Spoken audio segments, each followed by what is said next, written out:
Welcome to NACTV Reads the News. My name is Gwen Jacobsen, and I'm one of many volunteers that help create programming for our station. NACTV can be seen on MTS Channel 30 or 1030, Westman Cable Channel 17, Bell Satellite Channel 592, or online at nactv.tv. These programs are made possible by our volunteers, staff, advertisers, as well as donations made by you, the viewers. If you are enjoying your NACTV experience, please consider supporting us by either donation or volunteering. You can contact our office at 204-476-2639 or at nactv@wcgwave.ca. This week's edition of the Neepawa Banner and Press is dated Friday, August 30th, 2024. We're already at the end of summer holidays. On the front page is a cute little picture of a young girl trying on a winter coat from the Neepawa Newcomers Coat Room initiative during last year's giveaway season. The Coat Room's goal is to help newcomers prepare for their first winter.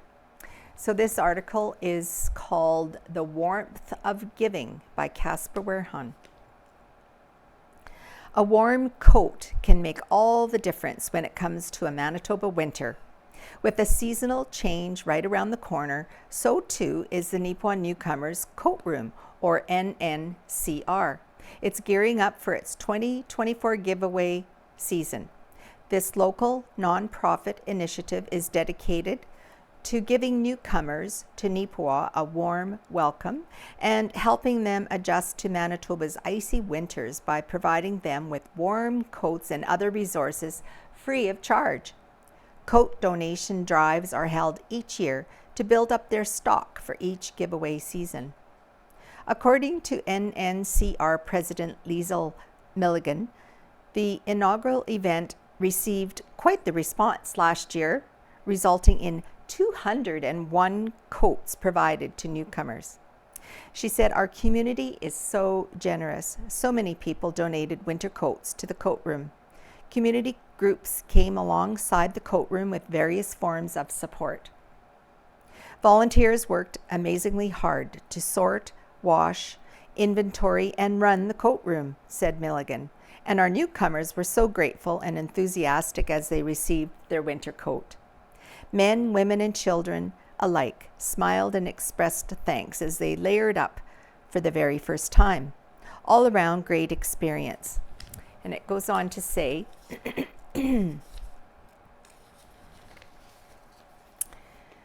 Milligan added, "The response to the coat room was overwhelmingly positive.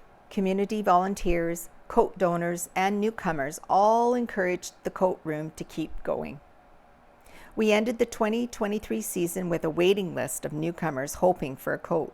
We simply ran out of coats to give. This year we hope to have more coats to be able to welcome even more newcomers through the coat room."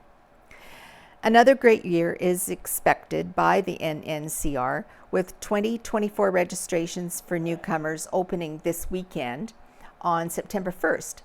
This registration period will run until September 21st, with the forms available either through NNCR's Facebook or by email request via neepawancr@gmail.com.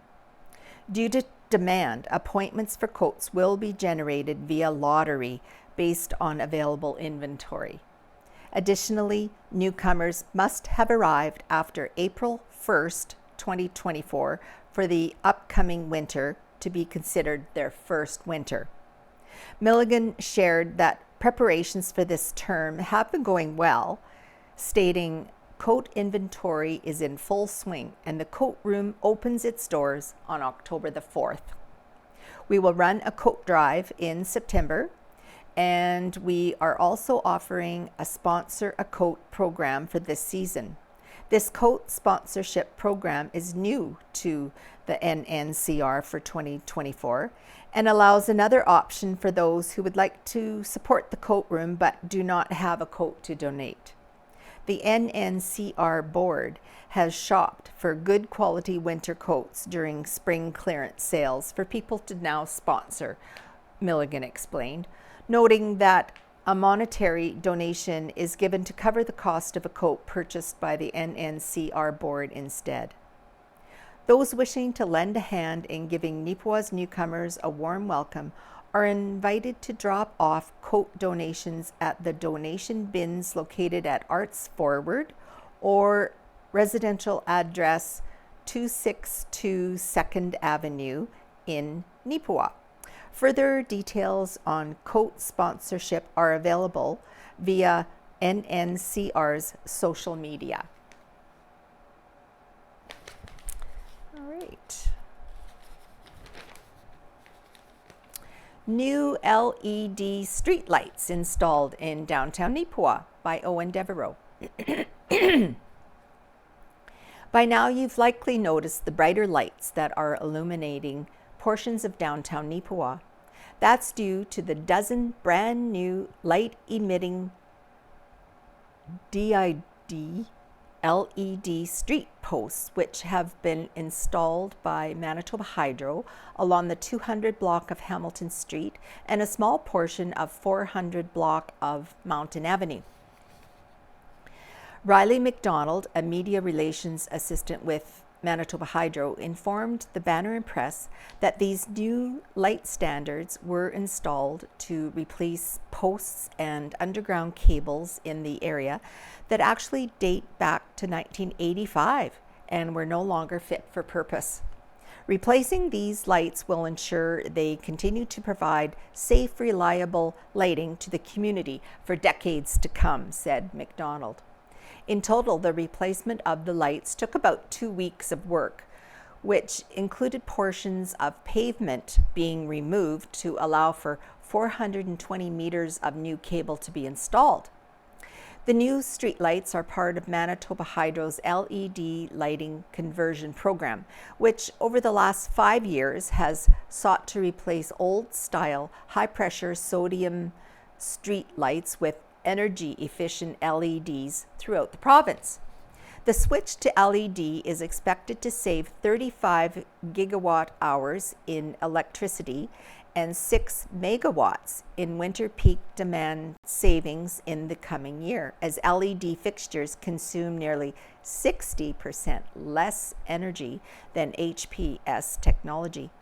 Since 2016, about 130,000 lights throughout the province have been converted. Now this one, lawsuit brought against BPSD for alleged sexual assault back in the 1980s by the Banner staff. Editor's note, this information is comprised by a combination of accounts from Banner and Press publisher Ken Waddell and Kevin Rollison's August 27th article in the Winnipeg Free Press. A shocking incident from the 1980s, which made national headlines and forever altering the hiring policies in Manitoba school divisions, has returned to prominence in the Beautiful Plains School Division. Kevin Rollison of the Winnipeg Free Press broke the story on Tuesday, August 27th, of a man who has brought forth a lawsuit against Beautiful Plains decades after an alleged sex assault. According to the Free Press article, a statement of claim was filed in Manitoba Court of King's Bench last week. It is seeking general, special, aggravated, and punitive damages from the school division, as well as past and future cost of healthcare services. This action is related to several alleged incidents between the claimant, who was a student at Carberry Collegiate, and Richard Bruce Tomei between 1980 and 1982. The former student is suing claiming that he was sexually assaulted by the man and that the school division was negligent in failing to investigate Thomé's background before hiring him. Investigations by Free Press back in 1986 shared details that Thomé did have convictions in British Columbia and Alberta for sexual assault and served time in jail multiple times. When he was released, Thomé applied for and was hired as a school psychologist with the Beautiful Plains School Division. The Free Press article back in 1986 also stated that the division had allegedly only checked Thomé's professional credentials and did not think it was legal for it to do a criminal record check. Thomé was later sentenced to 4 years in prison for molesting 4 students in the Beautiful Plains School Division. It is not known at this time if the current claimant was one of those 4 victims or whether or not he is coming forward for the first time. The aftermath of this incident caused a change in hiring practices to include police checks and mandatory criminal record checks for any new psychologist, clinician, or therapist. In regards to this new civil court action brought forward, the Beautiful Plains School Division is unable to comment at this time. Further to the story about Dr. Richard Thomé in the August 27th Winnipeg Free Press and Brandon's Son, I have some personal recollections of the story, says Ken Waddell. Thomé was hired as a school psychologist and worked in the Beautiful Plains School Division, including Arden School, the community in which we lived at the time. To parents and students at the time, he seemed overly friendly. Students of the day quickly labeled him as someone to be wary about. Thomé only worked for about 15 months at Beautiful Plains School Division, and then he seemed to disappear rather quickly.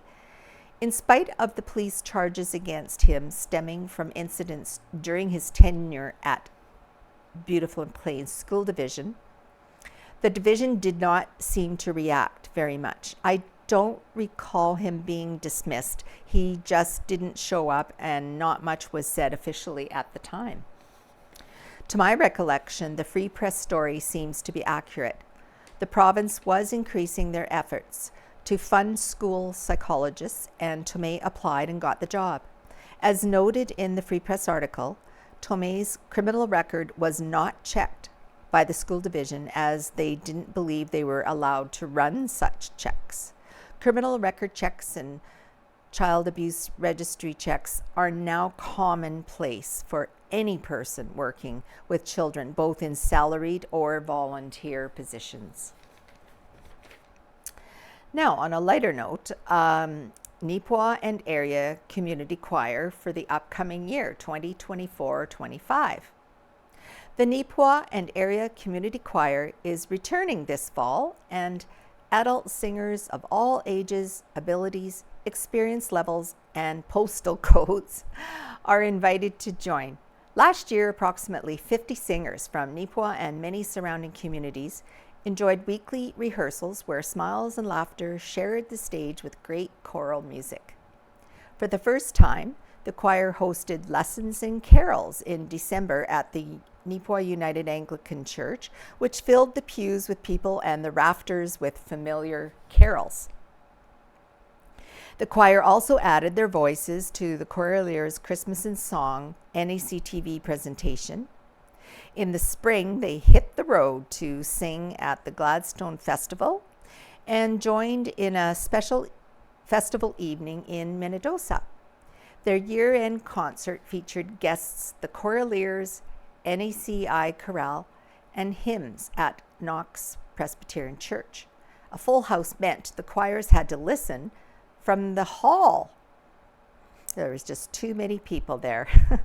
What a predicament. This year, the door is open to new as well as experienced singers. Rehearsals will begin Wednesday, September 11th at NACI room 207 on the second floor. Enter the school from the main parking lot through the doors by the MPR room, and it runs from 7 to 8:30. Once again, the choir is under the direction of Susan Salmon and Blair Chapman. New singers are invited to come out and to try us on for size. There is no commitment required during the first month. We want to encourage even tentative singers with no background in choral music to give this a try. We believe that singing together with other people in mostly perfect harmony can become a healthy addiction. Of course, we hope that all our amazing singers from last year will be able to return to sing again with us. Questions regarding this year's choir can be directed to Susan Salmon, and her number is 204-368-2375, or Blair Chapman at 204-476-2359. And speaking of music, there's a little article here about anyone that is interested in music lessons for all skill levels in guitar, which includes acoustic, classical, and electric, or piano, or ukulele, or theory, or audio production. Register now at music.lessons.d.jonk@gmail.com. Now, correction from earlier publications of the Neepawa Banner and Press. The Neepawa Banner and Press would like to provide a correction/clarification regarding the quilt presentation made at Country Meadows, which was pictured on page 9 of the August 23rd edition, so last week. It should be noted that the lap quilts are a 2024 project of the Manitoba Women's Institute, or MWI, and that those shown are just a few samples of what was donated to the Country Meadows Personal Care Home. Heather Cummings, one of the Manitoba government appointed members of MWI, shared that at least a dozen lap blankets were donated and that some additional lap blankets are on the way. Note, Heather Cummings, who was also featured in the photo that week while also a quilter, was at the presentation of the quilts in an official capacity to represent the MWI. For additional context and the interest of our readers, this is a province-wide project which has resulted in about 96 lap quilts presented across Manitoba so far. And one other correction, in the photo cut line for the article Carberry Memorial Honors Bus Crash Victims, Survivors, and First Responders in the August 16th edition, Josephine, or Joe Stockatelny's last name was misspelt with an I dot instead of a capital I. The Banner and Press apologizes for the error. All right, let's continue on. We'll just skip that one for now. Okay, Helen Drysdale, Out of Helen's Kitchen. This week it's entitled School is Back in Session.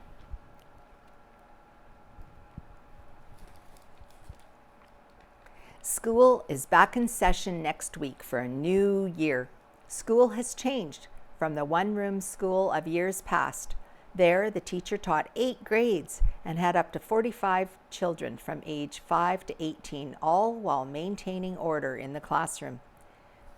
The children sat in order of age, with the youngest up front and the oldest in the back. Older students helped the younger ones while the middle grades were being taught.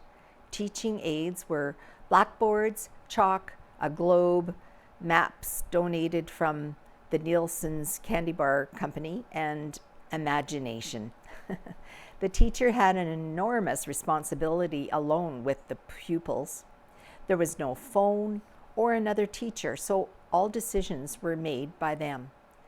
They often had to keep the stove going in winter, bring in pails of water for drinking, shovel snow, keep the school and school grounds clean and tidy, and more. There were lesson plans and worksheets to be made for all the grades. The teacher was expected to teach not just the academic subjects, but also music and art, to be an athletic coach, supervise lunch hour, put on the Christmas concert, organize field days, and plan parties for holidays such as Valentine's Day. Morning started out by singing O Canada, followed by the Lord's Prayer. At the end of the day, God Save the King or Queen was sung. There was a heavy emphasis on rote learning, R-O-T-E, and stories and poems taught the virtues of hard work, honesty, and the allegiance to Britain. Many students, being new to Canada, started school speaking no English. Attendance for many children was sporadic. Many students were needed at home to help with the spring planting and the fall harvest. Most schoolhouses were built to serve students living within 3 or 4 miles, which was considered close enough for the students to walk. In the winter, many were hindered by the distance to travel, weather, and the lack of warm clothing. Some schools had a teacherage on school grounds for the teacher to live in. They were usually small, poorly insulated, and the lonely, if you didn't count the mice as company. For the schools with no teacherage, the teacher was boarded out with families, often having to share their bed with a child, and sometimes moved from house to house throughout the school year. Misbehaving was quickly punished. The strap was used, as was the ruler, for rapping knuckles. 100 lines on the board of I shall not whatever. It was a common occurrence, as well as standing with your nose to the blackboard. The bathroom was outside, referred to as the outhouse. The teacher knew if you asked to go to the bathroom in the winter months, you really had to go, as there was snow to drudge through, and it was a cold job to do your business. Every student drank water from a pail using the same tin cup, and everyone usually got the measles, mumps, colds, or whatever was going around at the same time. During the 1950s, teachers were in short supply. If you were a high school graduate, you could teach in a rural school. My mom was just 17 when she taught school in a one-room school with students that were 1 year younger than she was. She strapped a 16-year-old for putting a mouse in her desk drawer.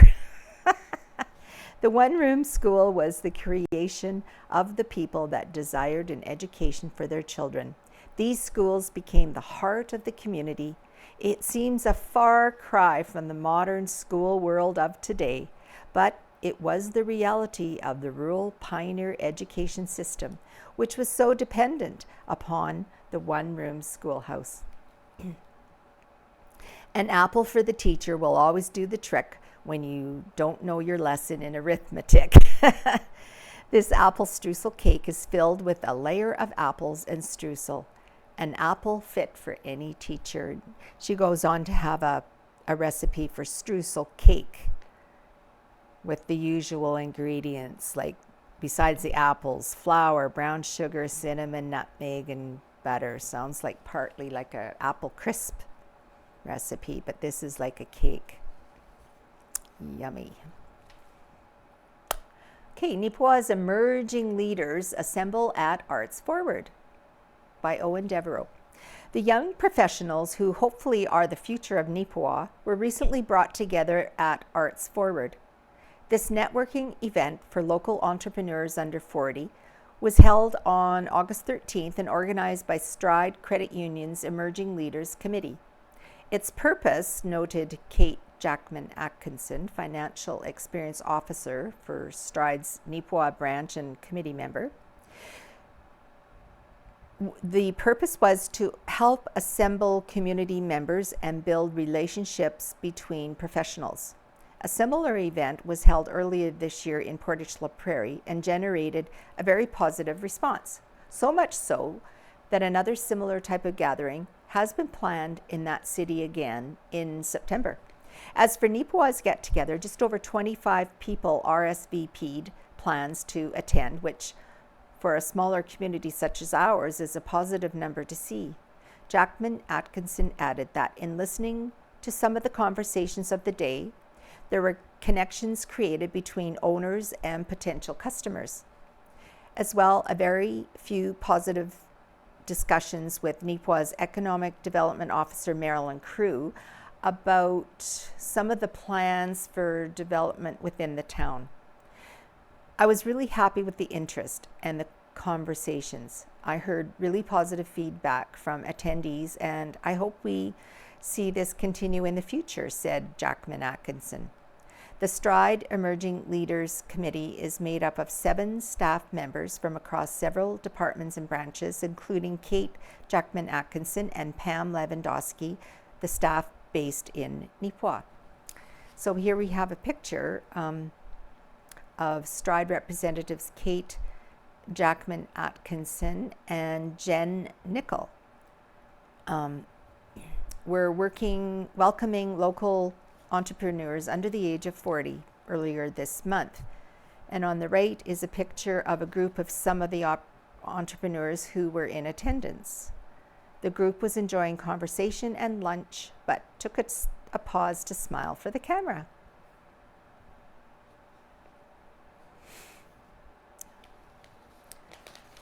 Next, we have music and good company in Neepawa. HAND, Home Assistant Neepawa District, has been hosting many events recently. A portion of those events has included a fundraising barbecue which took place on August the 15th and a Music in the Flats event which was held on August 22nd. Further details on each of the events are as follows. So here we have scenes from the HAND fundraiser barbecue.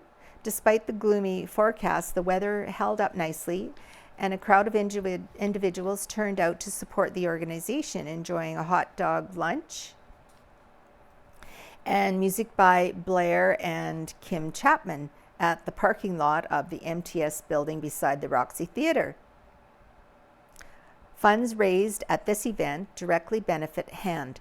Another such event was scheduled to be held on the date of this week's paper at the Neepawa Gladstone Co-op grocery store from 11 a.m. to 1 p.m. Hungry HAND supporters picked up their food before taking their seats to enjoy friendly company, conversation, and take in the day's music. Now on this side, we have photos from Music in the Flats event. A musical afternoon was enjoyed that day, with all welcome to bring down a lawn chair, relax at a picnic table or on the bleachers and enjoy some fresh watermelon free of charge. Musical entertainment for the afternoon was provided by Prairie Fire and High Country. The top photo shows a group of friends conversing amongst each other while listening to and watching the performers. The bottom picture here shows a close-up of the musicians who were playing that afternoon.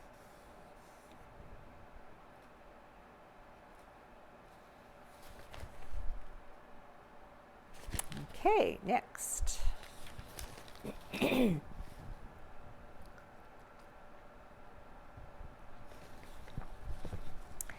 Handi-Van in need of a helping hand of its own by Owen Devereaux. A combination of factors have the Neepawa District Handy Transit Program driving towards an extremely uncertain future. On Tuesday, August 20th, John Pottinger and Ray Drayson of the Neepawa and Area Disabled Persons Association made a presentation to Neepawa Town Council. The pair provided a sobering update on the current status of the Handy Transit Program. Our bank balance currently is $28,650 in the hole, said Pottinger, and our government funding of $30,000 a year has been the same since my dad was on the Handi-Van board, and he was a councillor for 18 years, and I've been a councillor for 14 years. We've never had an increase.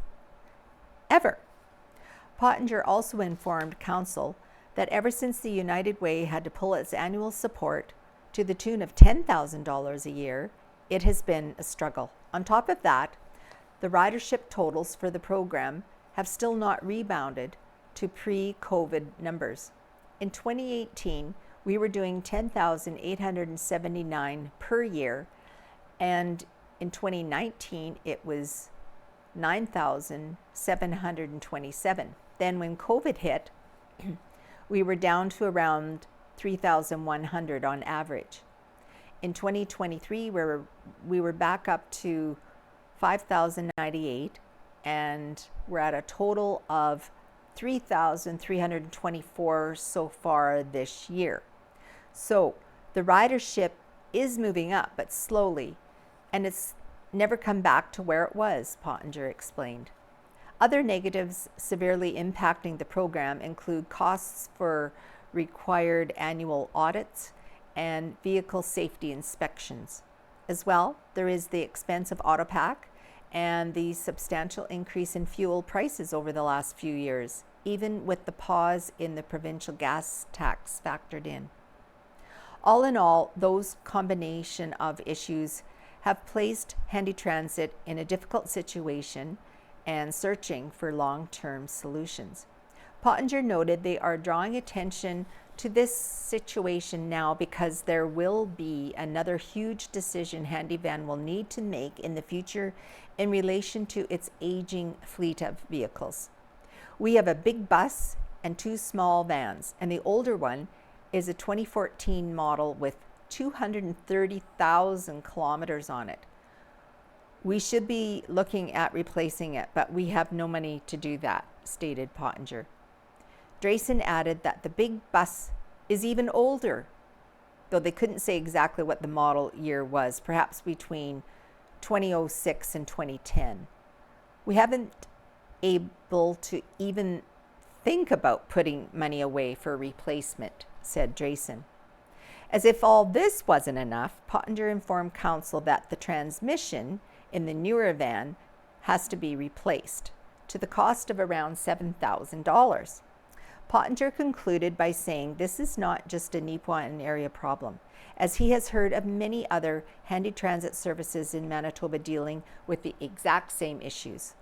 He cited one example of a volunteer board having to just drop the keys off at the municipal office and saying we just can't sustain it anymore.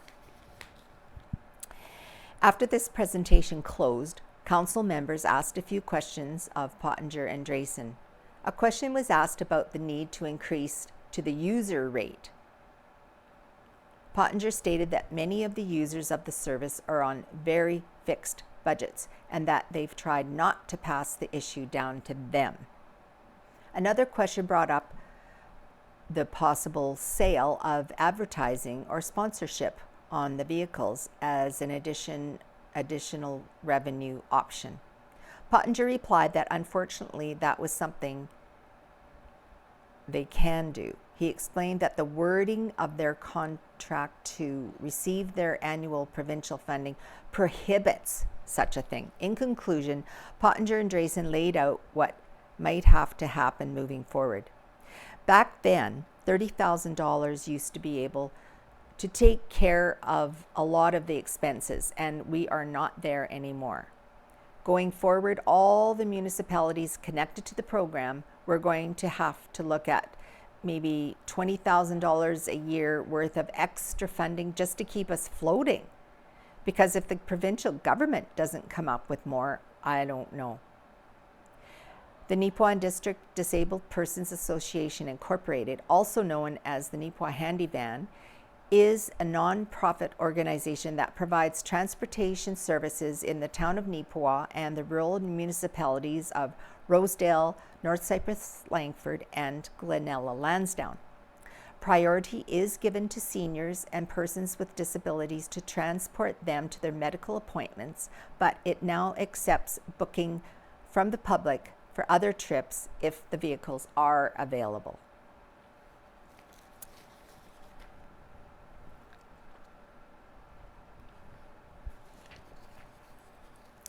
All right, Town of Neepawa Council update. This is their August meeting by Owen Devereaux. The Town of Neepawa held its monthly council meeting on Tuesday, August the 20th. During the months of July and August, only one meeting is held each month.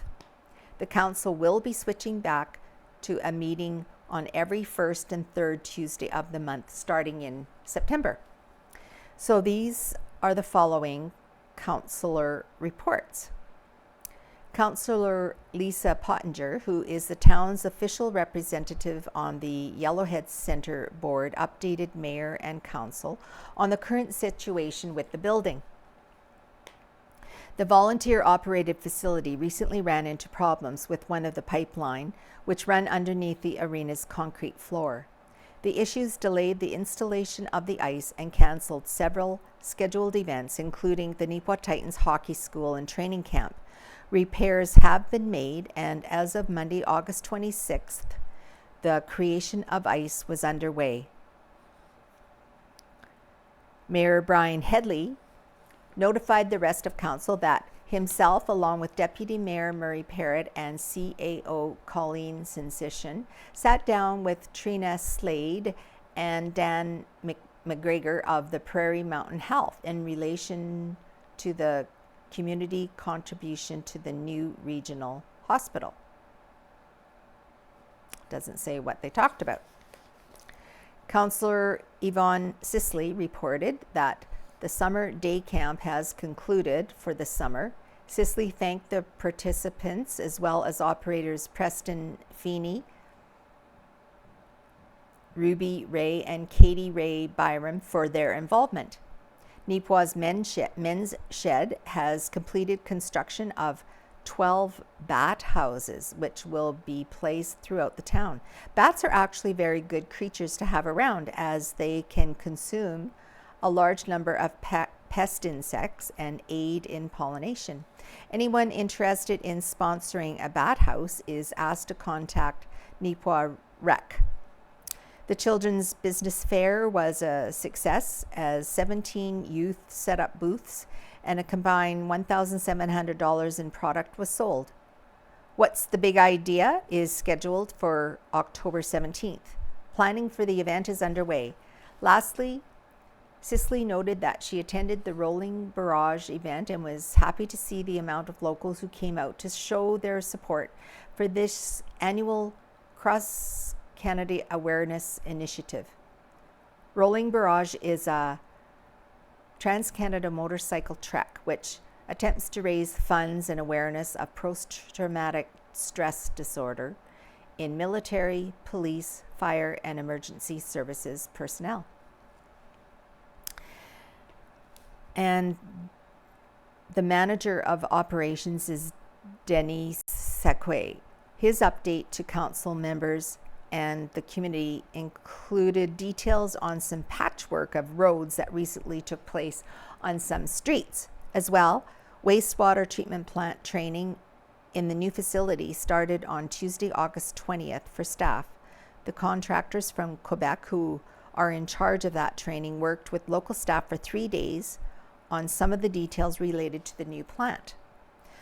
Mowing of side roads continues to proceed throughout the town limits. Work is also on the go for the removal of brush out of the compost site. And for correspondence, the town of Neepawa has received a letter expressing concern on sidewalk and trail safety in regard to e-scooters. The use of these varieties of transportations has taken off in interest locally in the last few years, but are not yet regulated in Manitoba. Town of Neepawa is being asked to do what it can to strictly enforce local bylaws when it comes to the operation of e-bikes or scooters. And for miscellaneous items in the meeting, a portion of Hurl Road, which is just used on a seasonal basis, will be temporarily closed for a 1-year period. The reason for the closure relates to a railway crossing at that location. A new rail crossing must be designed, and despite the town pushing for action on this for years, Canadian Pacific Kansas City has been unable to come up with a solution. The crossing will be closed from November 15th, 2024 to November 15th, 2025 to allow for the required road upgrades and installation of a gated warning system. Next, tipping fees for contaminated recycling sent to Evergreen Environmental Technologies has been changed from $200 per ton to $250 per ton. And lastly, Mountain Dental has received approval on its application to the Storefront Improvement Program. Storefront Initiative was created back in 2019 to assist businesses with the cost of exterior or cosmetic upgrades to their storefronts up to 50% and a maximum of $3,000. In its application, Mountain Dental will receive reimbursement on its new signage and light of $1,180.50 to help with the cost of these improvements. Mayor and Council reviewed the request and approved the application. So that is that. All right, some pictures here from the White Mud Music Festival in Arden. The annual White Mud Music Festival filled Arden's Lansdowne Centennial Park with a plethora of musical acts this past weekend. With it, a crowd of people turned up to enjoy the festivities, food, and music. Pictured here are just a few of the many bands that performed. Here we have, it's called For Those About to Rock. It's an AC/DC tribute band. Middle Rattlesnake Suitcase, this is called. It's a Guns N' Roses tribute band. Here is Rob Waddell, one of the members of the band Annabella Proper. And above, this band is called Damn the Torpedoes. It's a Tom Petty tribute band.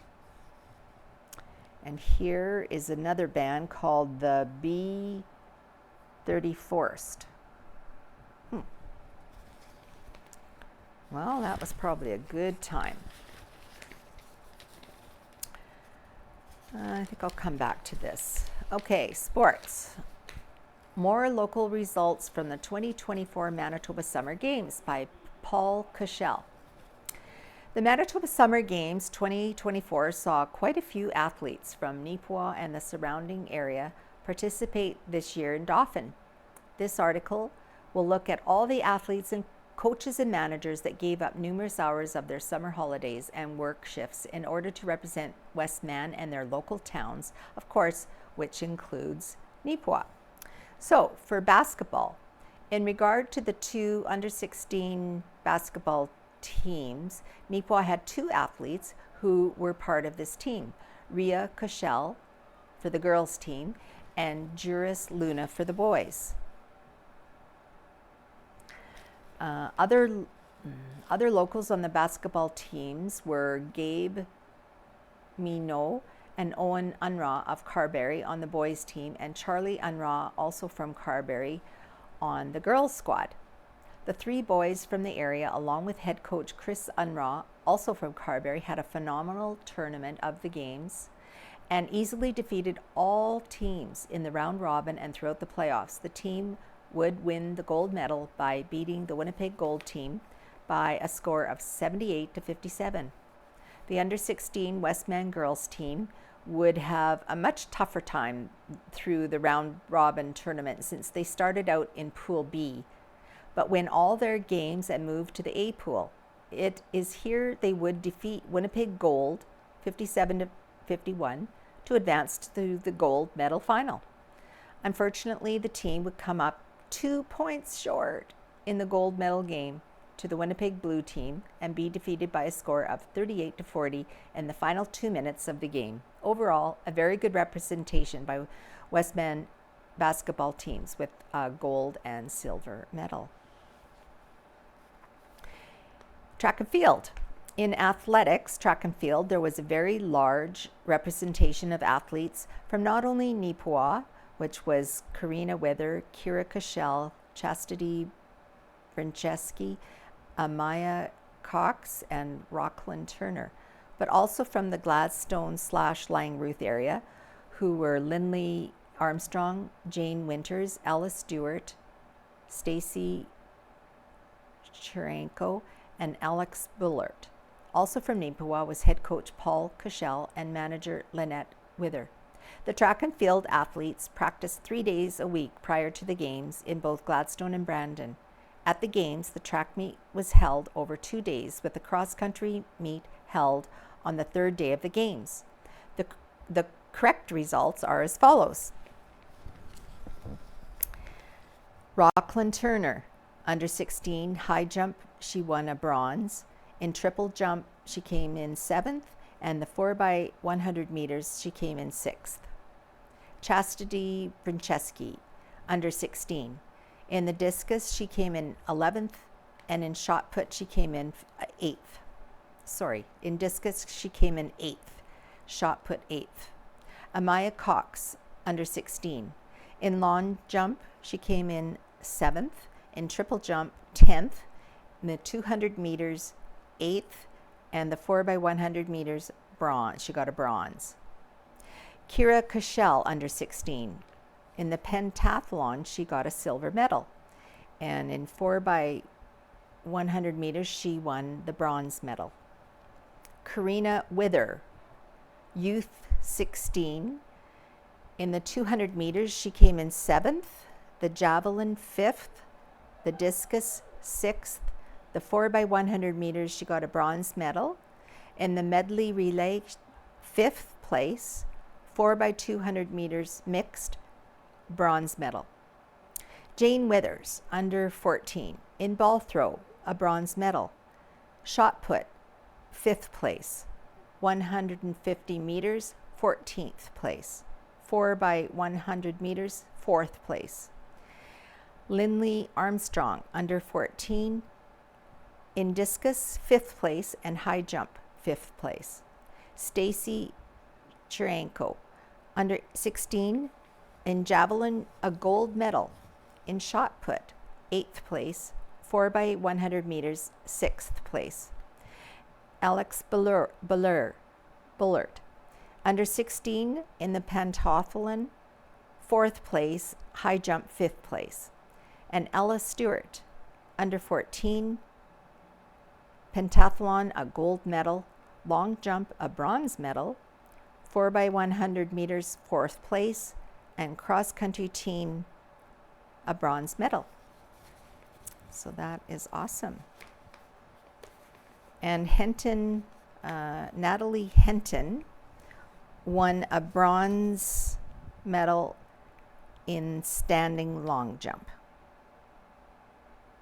So congratulations to all of them. Also in sports, Cooper Kasprick is set to lead the hometown Titans, submitted by the MJHL media release. The Neepawa Titans recently announced that 19-year-old Cooper Kasprick of Neepawa has been named captain of the team for the upcoming 2024-25 MJHL season. Kasprick said, "It's super special after being named captain. I grew up watching Neepawa and I always wanted to play for them. We billeted guys as I was growing up and I always looked up to them. To be the new captain of the team, it is just a huge honor. I can't stress that enough. It's very important to me and now can look forward to having a good year." Kasprick knows the big letter comes with a little extra attention, especially from younger kids who will come to the Yellowhead Center to watch games. I remember growing up, I didn't know a ton of players' names, but I always picked out the captain and would watch him. Having played over 100 MJHL games, the local boy says he's been lucky to learn from some terrific leaders. I learned so much from the leaders last year: Cody Gwynison, Connor Thompson, Ewan Poirier, Cade Benson, all those guys. I know they'll keep helping me this year. We'll keep in touch and I'll keep trying to be like them. Being named captain of your hometown team is a big deal, but Kasprick is grounded and plans to stick with what's been working. It's a continuation of things. I don't need to change who I am, so I'll just be myself and have everyone just be who they are. We have a lot of returning players. We'll keep pulling together and be a team. That's really what it's all about. Head coach Ken Pearson says Cooper is the perfect player and person to lead the franchise going forward. We are very excited to have Cooper lead our team as our captain for the upcoming season. In his time here with us, he has matured into a great player on the ice and an outstanding community first person off the ice. He is exactly the type of guy that we want our younger players and future Titans looking up to, and we are very proud of him. Having a Neepawa boy as our captain is an added bonus for us and the community. It gives other local area boys something to strive for. Kasprick says having the support of teammates and especially his head coach means a great deal to him. He said, "It's great to have that support from Kenny. He's a great coach. We have a wonderful staff with assistant coaches Zach, Hicks, and Landon Cameron. 3 amazing coaches. Just to have their support is huge. They have trust in me and I have lots of trust in them. I think we have a good bond between the staff and the team. I really believe we can go far into the playoffs." Already looking forward to the season after a taste of the playoffs last year, the now captain can't wait for things to ramp up over the next few weeks. I'm really excited to get this going. Every sleep is one day closer. I know lots of guys are coming back early, and I can't wait to see them. We're going to have a fun, good year. The Neepawa Titans open their regular season at home versus the Portage Terriers on Saturday, September 21st.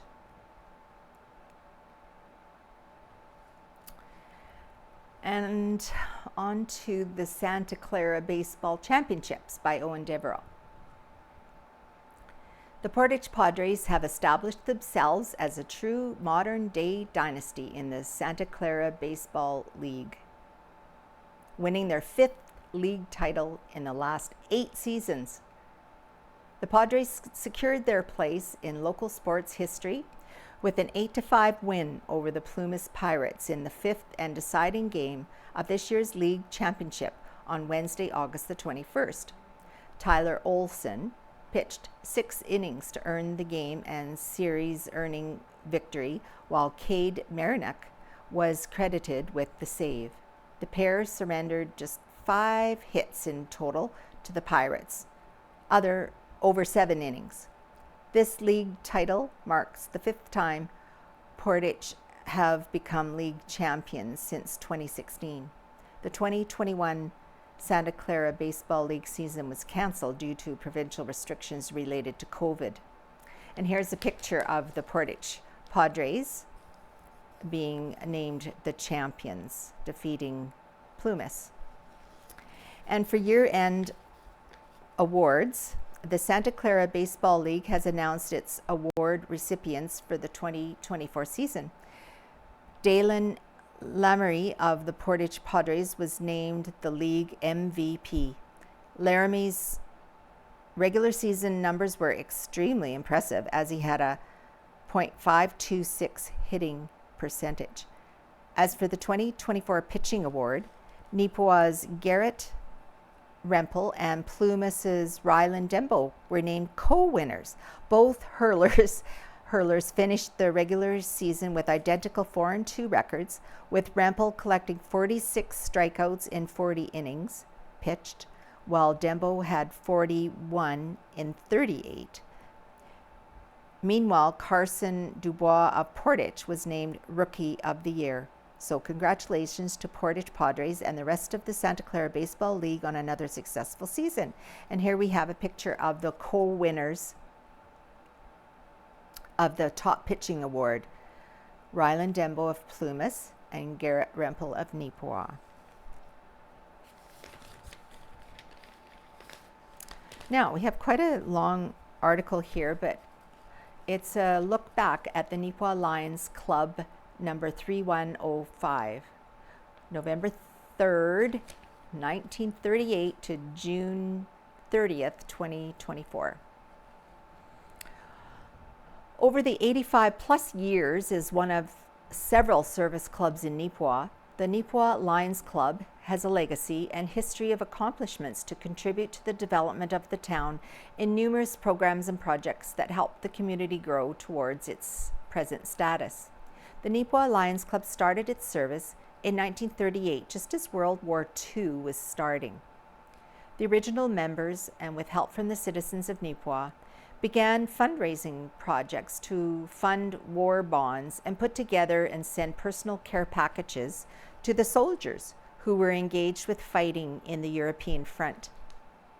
After the war, the Neepawa Lions Club began many programs, projects, and fundraising for local community needs, Lions District projects, and assistance to Lions International to sponsor needed programs in third world countries, or assistance in countries where natural disasters such as major floods, typhoons, hurricanes, earthquakes, and fires are common occurrences, and help was needed to help people survive. Through Lions clubs around the world, financial assistance had been distributed to clubs that needed funds to sponsor local health clinics, digging wells to find potable water supplies for its citizens, and to address the need for its citizens to improve their vision and other health problems. Lions Club in North America and Neepawa have been collecting recycled eyeglasses. They are then repaired and the lens strength is identified. The glasses are then distributed to citizens around the world through Lions International programs. It is estimated that thousands of pairs of used glasses have been collected in Neepawa through the Lions drop-off box locations. The following is a summary list of Neepawa Lions Club local accomplishments in Neepawa over the years. During 1933 to 1943, Neepawa had a Neepawa Citizens Band. After it folded, the Neepawa Lions Club revived this band in 1952. In 1960, the Lions Club expanded the band program into the Neepawa Area Collegiate. By 1962, the Lions Band members had trained students and both the senior and junior bands were established. The Lions Club supplied the instruments and marching band uniforms. This program existed for approximately 25 years. In 1940, the Neepawa Lions Club sponsored West Side Outdoor Community Park on what is now the H.M. Kellington School Playground along Mill Street between 2nd and 3rd Avenues. This was a well-used year-round park until the land was turned over to Beautiful Plains School Division when the HMK school was built. In 1946, just after the war ended, the Lions Club began to concentrate on major events for fundraising. A first 3-day Lions Country Fair was held in the original town arena. This arena was located on the property of the current Yellowhead Manor, across from the current Legion. From there, the Lions Club moved the events to the Lions Riverbend Park and held an annual bingo fundraiser, which they called Parko. The event was a huge, successful fundraiser for the club because the main prize for a blackout bingo was a brand new car. In 1952, the Neepawa Lions Club contributed financially and by volunteer labor to build the Neepawa Curling Club. In 1963, the club again assisted with funds to install artificial ice and a heating system for the facility. In 1954, the Neepawa Lions Club established the Lions Riverbend Park. Over the following years, the Lions Club assisted financially and with member volunteers to build a swimming pool, recreation camping grounds, concession building, the public washrooms, and more recently, a children's playground with new safe equipment. The current swimming pool was constructed in 1976 during Manitoba's centennial year. The Lions Club contributed $40,000 towards this building and pool. In the early 60s, when the Neepawa Golf and Country Club were improving the 9-hole course, the Neepawa Lions Club assisted in purchasing the current clubhouse. changing the holes to grass greens, and installing a watering system. In 1965, the Neepawa Lions Club purchased the historic Stony Creek School from the Beautiful Plains School Division and moved it to its current site at the north end of the Lions Riverbend Park. The school has been maintained by the Lions Club and made available for its club's meetings, for visiting classes from HMK, Manitoba Retired Teachers Annual Meeting Place, for families for private gatherings and reunions. Most recently, the Neepawa Summer Recreation Program has been using the school during July and August as its base for the program. In 2017, the Lions Club applied for and was granted a designation for the Stony Creek School as a provincial heritage building. In 1969, the Neepawa Council of the day and the Neepawa Lions Club called a public meeting and drafted a motion to purchase and convert the former Canada Salt Company buildings into a multi-recreation facility. The building is located on Mountain Avenue and William Street. In 1970, the Neepawa Lions Club contributed $24,000 to assist with the conversion of the existing salt plant buildings into an arena and a community hall. Currently, this facility is known as the Yellowhead Center. In 1972, the Lions Club contributed to the installation of artificial ice into the arena and rink. Over the years, a number of Lions Club members served on the Yellowhead Management Volunteer Board. In 1982, the Lions Club helped retire a final debt of a $5,500 loan. When the Neepawa District Hospital was renovated in the mid-70s, the Lions Club assisted with installation of emergency lighting, an operating table, and a public washroom. Since the mid-70s, the Neepawa Lions Club had been a sponsor for the Holiday Festival of the Arts annual event. A presentation of a $200 scholarship and a Lions Rose Bowl trophy was awarded to the winner of the senior vocal competition. Since 1975, the Neepawa Lions Club was one of 4 service clubs in Neepawa to present a top graduating student with a financial scholarship of $2,000. One of the 4 baseball diamonds located at the fairgrounds has been sponsored by the Neepawa Lions Club. In 1974-75, the Neepawa Lions Club contributed finances toward the building of the Yellowhead Manor affordable apartment housing project located on Davidson Street. When the new regional public library was built, the Neepawa Lions Club purchased shelves for the book displays. The Neepawa Lions Club was a consistent sponsor of recreation events over the years. Minor baseball teams, youth soccer, and hockey teams were sponsored, and often uniforms and equipment were provided for the young athletes. In 1976, during the provincial summer games held in Neepawa, the Lions Club was a silver sponsor. Many of the members volunteered during the events. Over the years, the Neepawa Lions Club did many different kinds of events for fundraising. Some included TV bingo through NACTV. The Lions Club purchased electric bingo equipment for TV bingo.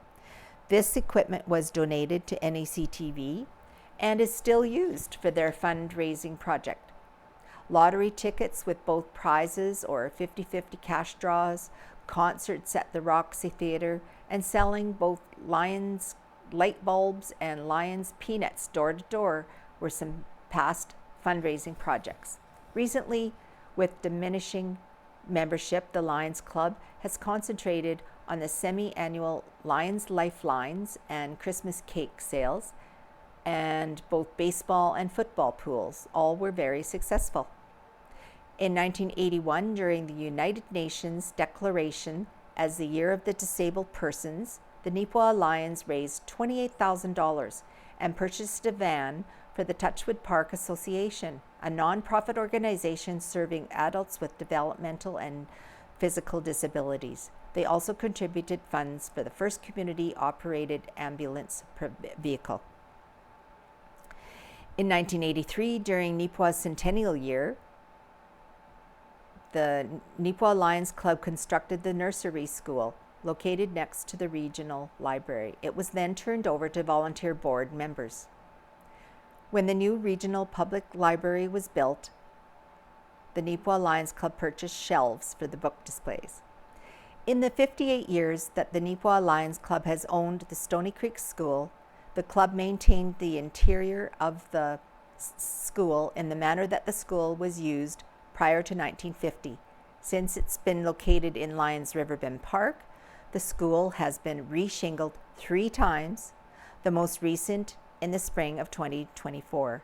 It has been repainted for the 2nd time, the latest in the fall of 2023. Well, that's quite interesting. Good for them. All right, here we have Entertainment for All at Carberry Homecoming by Jolene Balsunas. Carberry's annual Homecoming Festival turned out to be an extremely hot day on Carberry's Heritage Main Street, but that did not stop the fun. The kids enjoyed the many activities set up in the CPR park, along with the free swim to cool off. There were unicorns, bouncy castles, foam party, and the Bubble Man that the Carberry Legion hosted when the breeze made outdoor bubbles a challenge. The Carberry North Cypress Langford Fire Department provided us with a demonstration of their tools. The Manitoba Muzzle Loader Association donned their early settler gear and joined us with their displays of artifacts. Classic cars lined the street, and the music was a local focus this year, with returning favorite Shannon Downey and old school names familiar to those who remember from the Westman music scene over the decades. Ion Crush brought a stage surprise that wowed the crowds, and 94-year-old Tilly Harpel impressed us with her impressive yodeling. The Blue Hills RCMP detachment joined us to cap off our event with demonstration of the breathalyzer and lights, making a step to build a relationship with the community.